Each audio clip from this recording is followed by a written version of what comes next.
telefónica con Adrián Canelotto, rector de la Universidad Pedagógica Nacional, a quien le damos la bienvenida. Buen día, Adrián, ¿cómo estás? Buenos días, ¿cómo les va? ¿Cómo andan? Muchas gracias por llamar. No, por favor, los agradecidos somos nosotros por tener esta posibilidad de dialogar contigo. Y bueno, en primer lugar, contanos un poco, Adrián, ¿hace cuánto tiempo que estás al frente de la rectoría de la universidad? Mira, la universidad comenzó funcionando como una universidad provincial Sí. en la provincia de Buenos Aires en 2009. Yo fui el rector normalizador y en 2017 se transfirió definitivamente con una ley que fue aprobada en 2015 al ámbito nacional y se transformó en una universidad nacional. Yo estoy desde el inicio, digamos, de la universidad como rector normalizador, después como rector electo. Y después como rector en la nacional una vez que se consolidó la transferencia, ¿no? Adrián, y en estos pocos años, digamos, de vida que tiene la universidad y que estás trabajando, ¿cuáles han sido esas expectativas que vos tenías al principio? ¿Cuáles pudieron concretarse y cuáles todavía están allí en ese proceso? Mira, lo primero o fue, digamos, tratar de encontrar un perfil de la universidad, tratando de preservar, por un lado, las necesidades de formación permanente de los docentes, porque es una universidad que tiene, donde tiene mucha centralidad. Te diría tres cosas: la formación permanente de los docentes, es decir, gente que ya está recibida, que tiene algunos años de ejercicio y que viene a continuar su formación con una licenciatura, con una especialización, con una maestría, con una diplomatura. Por otro lado, el trabajo con las jurisdicciones, con los ministerios. En un principio fue la provincia de Buenos Aires, después se fue ampliando a otras provincias. Y lo tercero, tratar de desarrollar los propios cuadros de la universidad, dando curso a algunas carreras de grado, algunos profesorados, aunque más restringidos en número, pero que nos permitiera a nosotros contar con la posibilidad de hacer crecer a los propios cuadros que luego van a ser los investigadores de la universidad, ¿no? Eso fue, digamos, como una primera etapa, lo que nos planteamos, y eso se fue consiguiendo paulatinamente. Fue necesario y muy importante el traspaso de la provincia a la nación, porque nos permitió efectivamente integrarnos al sistema nacional. Todos ustedes saben que las universidades en la Argentina son de tres tipos, digamos, o de dos, si se quiere, pública o privada. Claro. Pero dentro de las públicas hay dos: están las provinciales y las nacionales.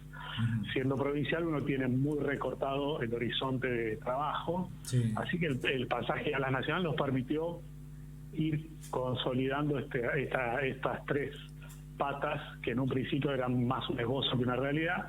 Y hoy eso está mucho más desarrollado gracias a si querés, a una cuarta expectativa, que es la posibilidad de que la universidad se federalice, que tenga vínculos y asientos en algunas de las regiones del país, fundamentalmente en el NEA-NOA y en la Patagonia, ¿no? Entonces hoy la universidad viene trabajando con 18 provincias del país, y te diría que sí hay un trabajo en esos tres niveles que acabo de enunciar, y le agregaría si querés, otro elemento más que estuvo en el inicio, porque estaba en la provincia de Buenos Aires. De entrada tuvimos mucho vínculo con el gremio más importante de la provincia, que es SUTEBA, y a medida que nos fuimos ampliando, hoy la universidad trabaja con los 4 gremios nacionales y con algunos gremios provinciales de distintas provincias. O sea que integra un abanico de cuestiones que no son comunes al ideario de la universidad, ¿no? No es una universidad clásica, en el sentido de una universidad que forma sus cuadros o forma chicos de la secundaria y hace ese trabajo en punto, sino que además trabaja con gremios, trabaja con el sistema educativo, los sistemas educativos provinciales, trabaja con la formación permanente de los docentes, hace todo un despliegue que no es el habitual, ¿no? Adrián, y en este gran desafío que tiene la universidad, y bueno, que seguramente lo tenían como objetivo primordial, pero que a medida que va pasando el tiempo, ustedes van viendo las nuevas demandas, las nuevas necesidades sociales también que van surgiendo y apareciendo, y sobre todo, como bien lo decís, para el sector docente que necesita capacitarse o especializarse, y sobre todo en las provincias, en el interior, que por allí es mucho más esquivo el tema de este tipo de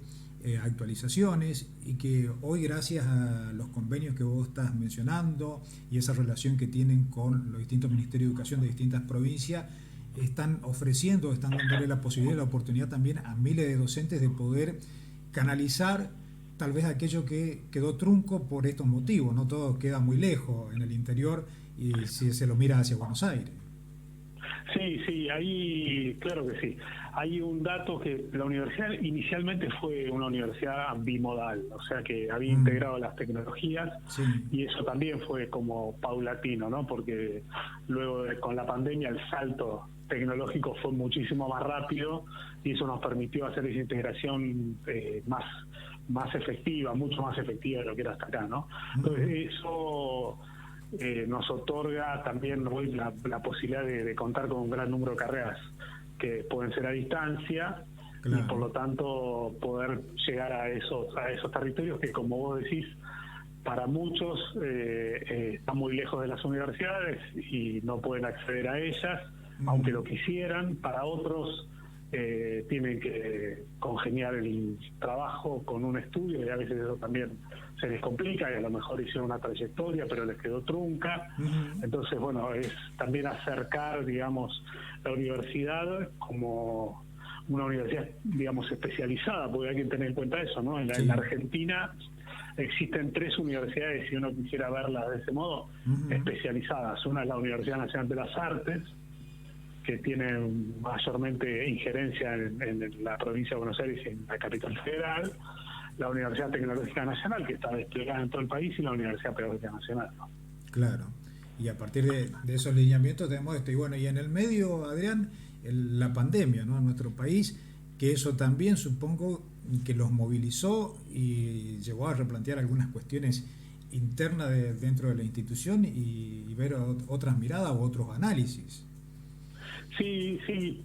Por un lado nos agarró bien parados en relación con por ahí lo que les pasó a otras, por esto que te decía de que, claro, habiendo pensado la modalidad de entrada, la bimodalidad de entrada, muchos de los docentes, en realidad todos los que dictaban clases presenciales tenían obligatoriamente que acompañar esas clases con virtualidad. Lo que sí tuvo que hacerse es un pasaje mucho más rápido a la virtualidad de manera exclusiva, lo que significó un cambio, por supuesto, porque no es lo mismo la bimodalidad que la distancia. Sí, sí, sí. Eso fue acompañado también de una transformación que esto sí no lo teníamos, y lo hicimos en este año y medio, que fue una serie de procesos administrativos, por ejemplo los expedientes electrónicos y todo eso, que se fueron implementando para poder resolver los problemas internos de la universidad, digamos, en términos administrativos. Después lo que sí hubo o hay, digamos, es todavía la necesidad de hacer un balance de conjunto con todos los docentes que están dando clases, para poder ir integrando un poco las experiencias, que las ha habido, buenas, más o menos, no tan buenas, digamos, de todo un poco, para poder como ir consolidando algunos escalones sobre los cuales plantear un conjunto de estrategias comunes de lo que es la enseñanza por medios digitales, porque creo que eso es algo que nos ocurrió a todos, ¿no? Que nos vemos ahora en la necesidad de pensar seriamente el uso pedagógico de las tecnologías, y poder establecer hasta dónde sirven, hasta dónde no, de qué manera pudimos resolver algunas cosas, de qué manera no la pudimos resolver, porque además convivimos con situaciones visibles, tanto del lado de los profesores, aunque más homogéneamente, pero sí muy heterogéneamente del lado de los alumnos. Muchos tienen como único recurso el celular, entonces usás herramientas alternativas como WhatsApp, o como puede ser además de aula virtual, ¿no? Que no están específicamente pensadas para que te sirven como paliativo, pero que no es lo definitivo. Entonces ahí hay que hacer también un trabajo para poder construir, que no depende de la universidad, ¿no? Claro. Condiciones tecnológicas homogéneas. Y sí, y en esto que vos mencionás, Adrián, bueno, sobre todo supongo que para los alumnos y los que conforman parte de la universidad y que son del interior, uno de los planteos que siempre va a surgir y va a aparecer es el problema de la conectividad, porque más allá, dependiendo del lugar donde estén y que tengan acceso, hoy es como que está saturado y no siempre la recepción es buena de internet y demás, y bueno, eso también por allí es un impedimento. Y después, viste que esto de estar conectado casi las 24 horas por el trabajo, por la actualización, bueno, el sector docente sobre todo en distintos puntos, y aquí en la provincia del Chaco algo de esto vos habrás escuchado, ¿sí? Hay trabajos muy dispares con distintos horarios, bueno, y una serie de cuestiones que también hace que el tiempo del día sea como más corto, ¿no? Sí, ahí ese es un poco lo que vos estás relatando, ¿no? Creo que los desafíos son varios. Uno es efectivamente tener una conciencia de cuáles son los usos posibles en términos pedagógicos que habilitan las tecnologías, cuáles Claro. no.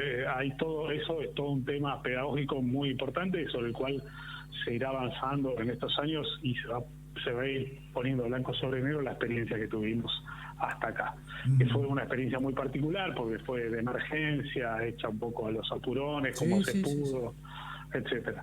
Después está todo el tema de lo que vos decías de la conectividad, que es así, el gran problema que hoy tenemos es el acceso a los dispositivos y la conectividad. Esos son dos temas centrales estructurales, ¿no?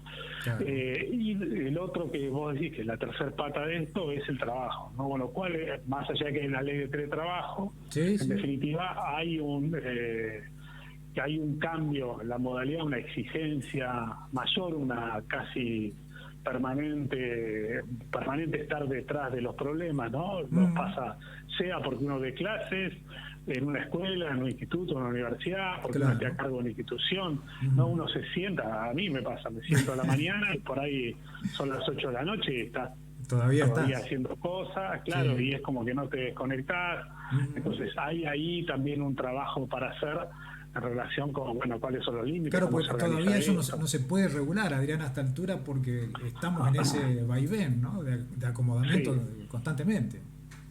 Sí, claro. Ahí hay todo un ítem que hay que poder recortar y ver cómo se trabaja eso.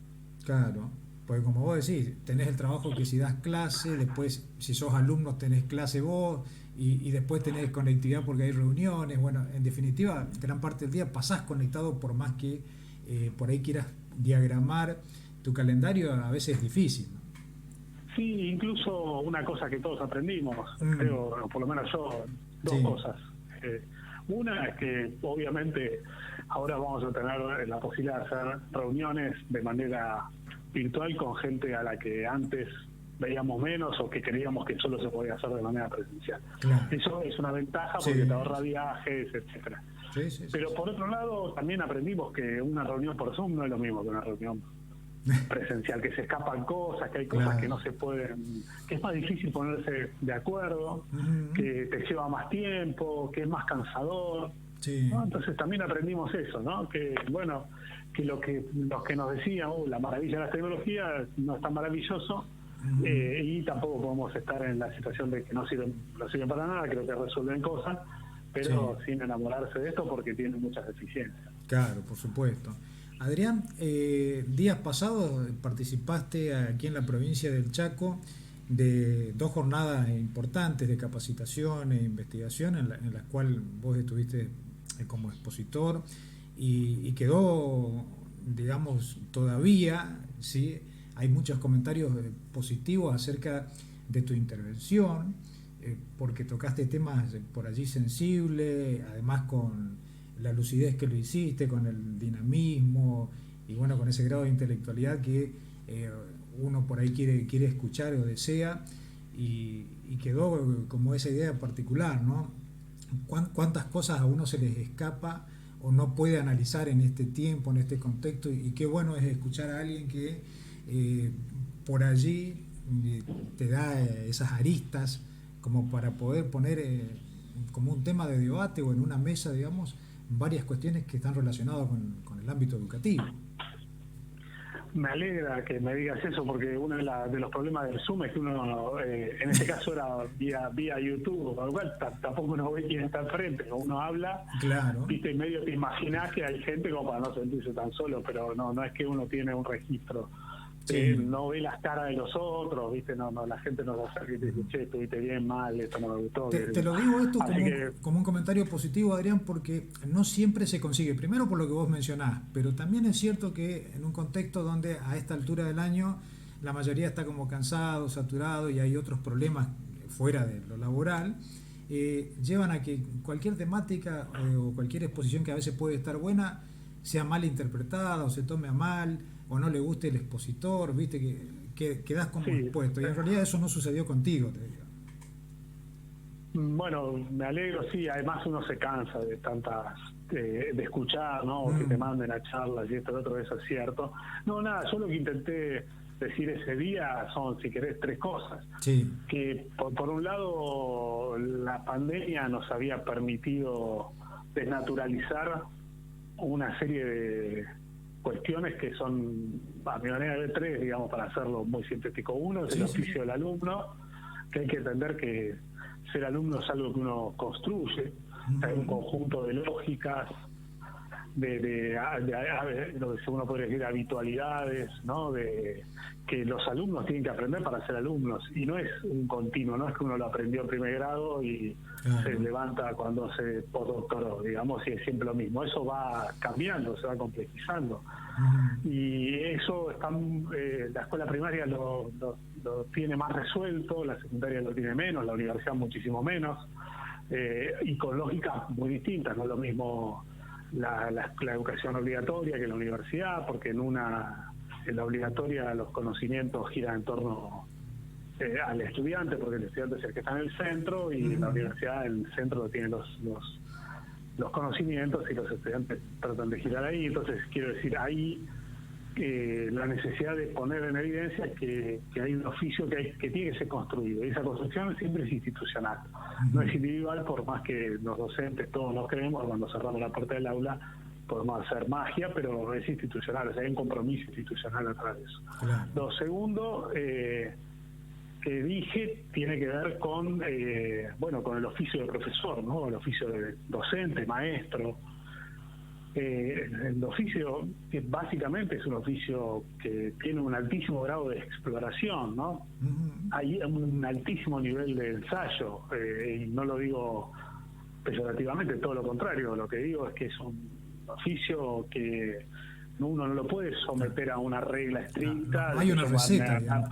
Claro, no hay una receta, no una metodología cerrada, y la pandemia nos obligó como a navegar en otro territorio mucho más complicado, con alumnos que se conectaban poco, que no se conectaban, o que no tenían ningún tipo de conectividad, que tenía que atender a través de manuales, a través de encuentros esporádicos, vía la familia. Bueno, digamos, esa complejidad puso mucho más en evidencia el carácter exploratorio del oficio docente, ¿no? Y eso hay que entender que pone en juego otras cosas, ¿no? Uno es la conciencia de ese carácter exploratorio. Dos, es el rol, el papel que juega la práctica docente y la conciencia o el conocimiento que podamos tener de esa práctica, ¿no? Eso ayuda muchísimo en la comprensión de ir encontrando algunas regularidades, sin caer nunca en esta idea que vos decías, que justamente es la que hay que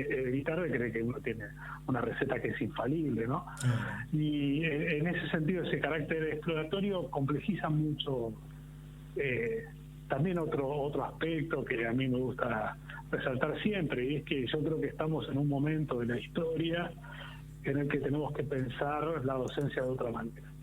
Que esa otra manera de pensar tiene que ser acompañada por otras condiciones materiales de la docencia, porque si hay algo que les resultó indudablemente a la escuela como proyecto iluminista de la modernidad fue la idea de llegar a todos, la idea de llegar a todos con una cierta metodología, etcétera, pero en esa metodología la escuela se hizo fuerte separando que hay un grupo de personas que son las que producen los conocimientos y los enseñan, que eso ocurre en la universidad, y otro grupo de personas que enseñan pero que no producen los conocimientos que enseñan. Yo creo que esa dicotomía hay que romperla y hay que ir a una integración en todo el sistema educativo, de inicial hasta la universidad, de las posibilidades de generar las condiciones para que haya producción de conocimiento y formación. Entonces, ahí hay algo también a resolver. Y lo tercero que decía es el desafío que nos colocan, o en el que nos coloca lo digital, ¿no? Como problema no solo de la enseñanza a través de la tecnología, sino también del mundo digital que estamos construyendo. Es obvio que todos vivimos en un mundo que es analógico y digital, sí, que usamos los celulares, las redes sociales, la tecnología y la inteligencia artificial, y eso va a ir creciendo. Entonces, también forma parte de los temas de la escuela, de la universidad, de los institutos, poder explicar ese mundo, tratar de entender ese mundo. Sí. Cuanto más lo entendamos, más herramientas vamos a tener también para ordenar ese mundo, para disputar ese mundo, ¿no? Porque si no, uno queda como entregado a algo que por no comprender o lo rechaza, pero la cosa sigue estando ahí, claro, o simplemente se retira de él, digamos, y no tiene una participación activa. Entonces, me da la impresión que esos eran las tres cuestiones con las que intentaba contribuir. Y después, Adrián, si esto no se hace como vos lo mencionabas, surge o va quedando también, ¿sí?, esas asimetrías que son muy difíciles después de equiparar y reconstruir, ¿no? Sí, claro, porque además todo eso que estoy hablando ocurre en un país, en una región que tiene muchas desigualdades, claro, que es muy asimétrico, que tiene muchas heterogeneidades, porque una de las cosas que la pandemia también puso en evidencia es que nos encontramos con que las aulas se transformaron y nos imaginamos que además van a ser en el futuro inmediato más heterogéneas que antes. Claro. Pero no es que la heterogeneidad antes no existía, también existía. Sí, sí, no, sí. Pero ahora se hizo más evidente. Las desigualdades, bueno, no es que no existían, ahora se hicieron más evidentes.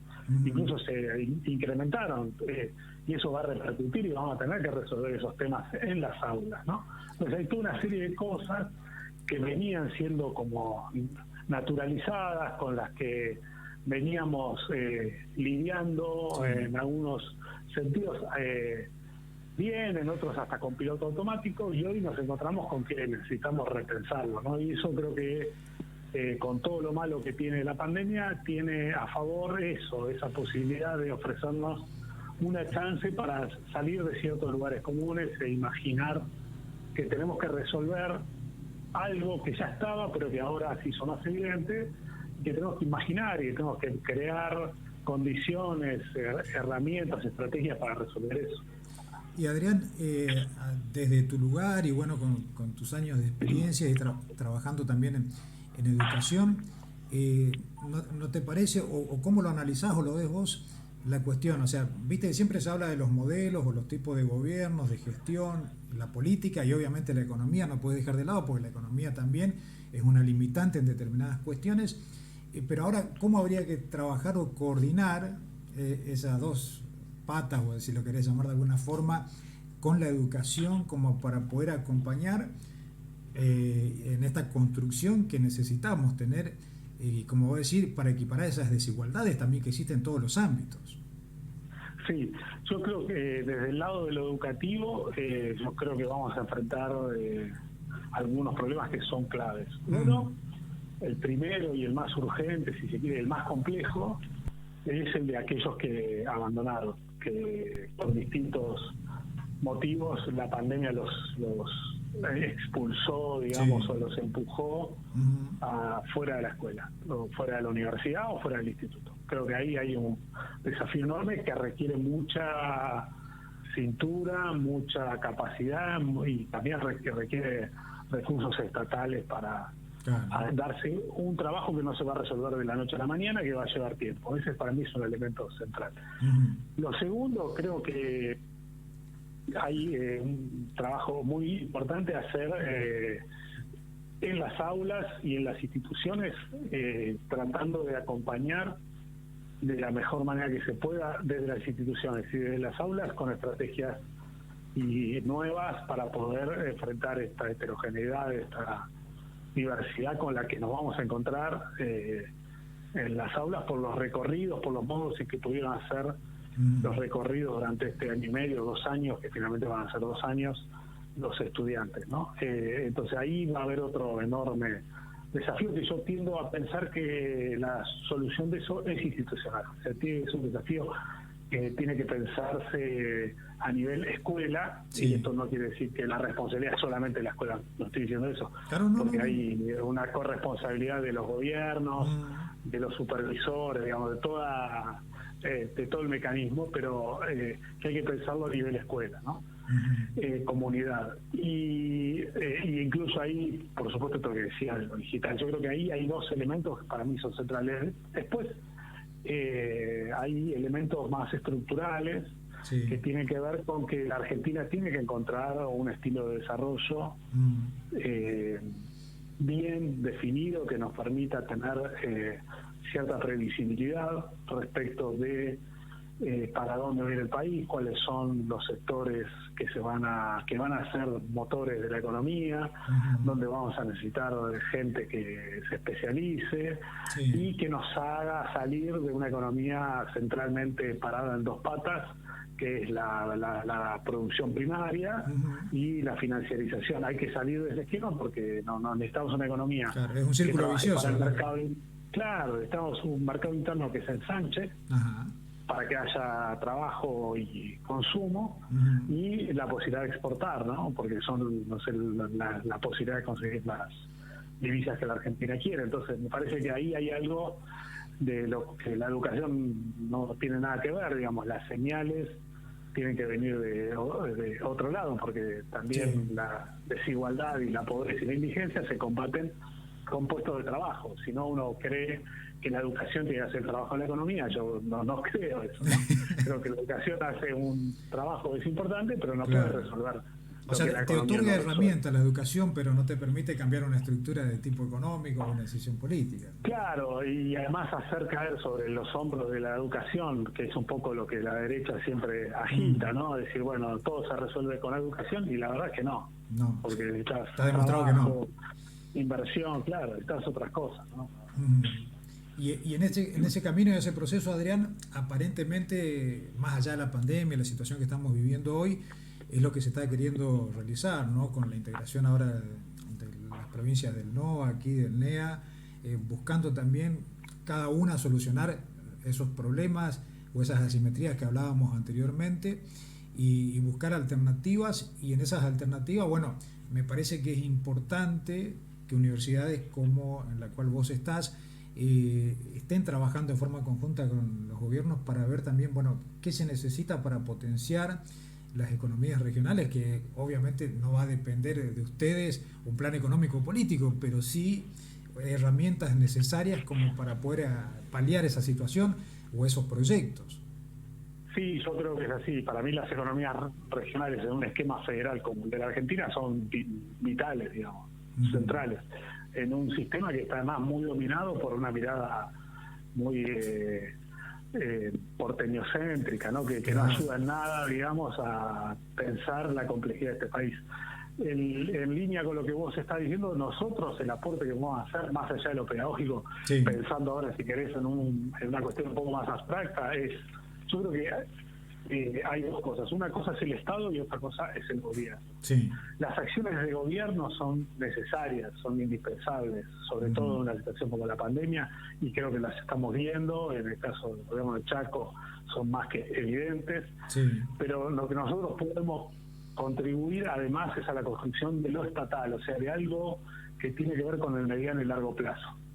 Es decir, hay algo de la construcción de fortalezas, de formación, de instituciones de carácter estatal sobre la que se sostiene la acción de gobierno, sí, que las universidades podemos contribuir porque tenemos una posibilidad de construir ese mediano y largo plazo. Y la Argentina necesita mayores capacidades estatales.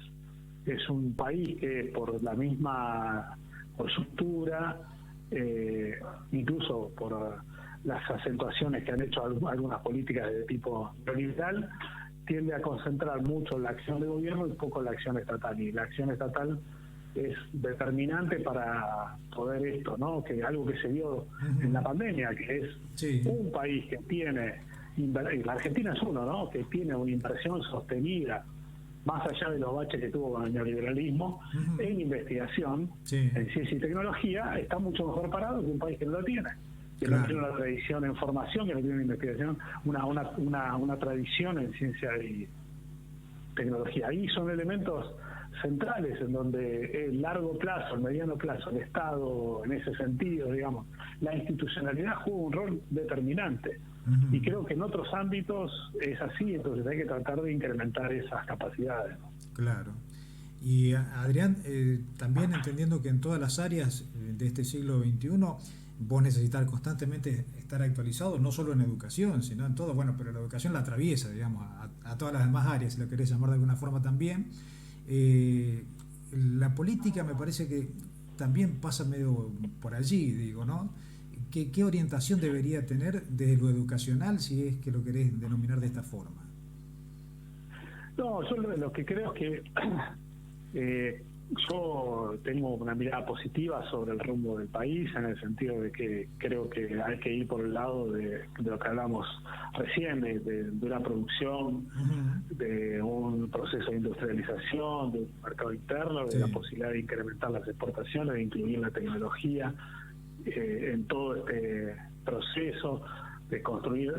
Siempre había un Marcelo Ruscher, que es un economista que hace historia de la economía, es un historiador que hace historia de la economía, dice que el desarrollo industrial es mucho más que instalar fábricas, ¿no? Es un entramado social mucho más complejo, en donde está la educación como uno de los elementos. Yo lo que veo es que hoy las políticas educativas están orientadas centralmente a resolver un problema de coyuntura que es inevitable, que es el de la pandemia, el de la pospandemia. Hay algunos elementos también que ya dan pistas de que se van a ir consolidando algunas cuestiones más estructurales, como en el caso de Chaco, la plataforma AL, ¿no? Y la posibilidad de una ley de educación digital para pensar una jornada extendida de base digital, el plan Juana Manso a nivel nacional y otras provincias que tienen. En Córdoba también existen alternativas propias como la de Chaco, en Santa Fe, bueno, en fin, hay distintas alternativas. Creo que en ese punto algunas cosas se van encaminando. Hay también hay programas nacionales que están atendiendo el tema del abandono. Creo que hay que ir construyendo de a poquito todas esas condiciones, con las dificultades además que son propias de la gestión de esta época, de la falta de recursos, para ir generando como no solo resolviendo los problemas, sino generando la base para políticas que va a haber que sostener durante mucho más tiempo que el año que viene o la pospandemia inmediata, ¿no? Y que incluso, como no sabemos si no tendremos otro caso de pandemia en el futuro cercano, todo lo que se haga en este sentido tendrá un doble valor si eso vuelve a ocurrir, ¿no? Ojalá que no, pero y Adrián, no estamos exentos. En esto entramos siempre como en una dicotomía, ¿no? Porque por un lado estamos hablando de los cambios permanentes y constantes, y por otro decimos necesitamos también proyectos a largo plazo, digo, cosas que por más que cambien las personas en el gobierno, no terminen dando vuelta a la página y diciendo todo lo que se hizo no sirve y arrancamos de cero otra vez, ¿no?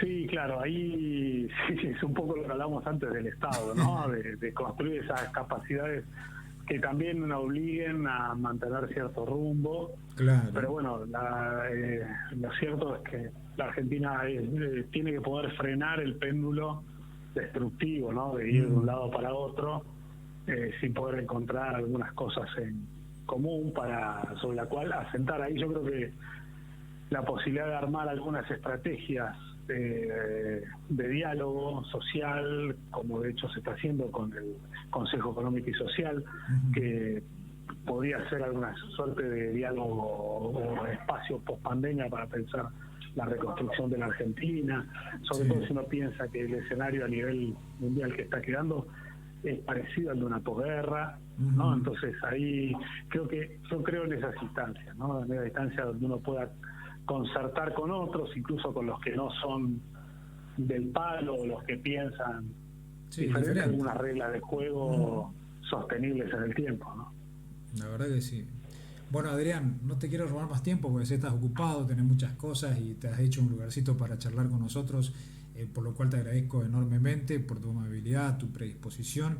Y bueno, porque acá ya en la provincia del Chaco, a partir de tu exposición, muchos quedaron encantados y ojalá que en algún momento post pandemia o cuando la situación lo permita, se pueda tener algún encuentro presencial, como quien dice, cara a cara, y poder estar allí con esta mano y con la sencillez que tenés para poder explicar algunas temáticas que son complejas, pero que vos las haces tan simple y entendible para cualquiera, así que eso también es valorable y por lo cual te agradezco enormemente.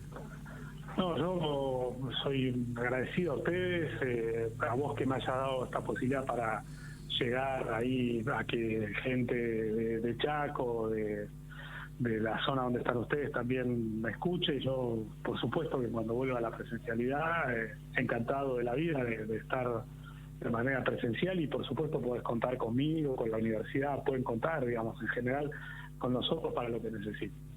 Dale, Adrián. Más que seguro que cada tanto te voy a molestar para charlar No hay algo ningún sobre problema. educación, porque bueno, desde el programa tenemos una idea también de poder dialogar así con personas como vos y que nos den una mirada o una sensación, un punto de vista, ¿sí? Para tratar de ver qué cosas podemos hacer en un momento de crisis para salir entre todos hacia adelante y no de manera individual, como vos bien lo mencionaste en alguna de tus exposiciones. Sí, en eso lo que podemos ayudar, con mucho gusto, y sí, yo creo recientemente en eso que vos decís, ¿no? Que la crisis es siempre también una posibilidad y se sale institucionalmente, por decirlo así, Claro. o colectivamente, no individualmente. Bueno, Adrián, un abrazo, buen fin de semana y que sigas bien. Un abrazo grande. Gracias, que tengan buen fin de semana. Hasta luego. Gracias, hasta luego. Bueno, hasta allí entonces la comunicación telefónica con Adrián Canelotto, rector de la Universidad Pedagógica Nacional aquí en nuestro país, charlando con nosotros en la mañana de la radio. La verdad, un gusto, y estamos muy agradecidos con Adrián por habernos permitido dialogar con él en la mañana.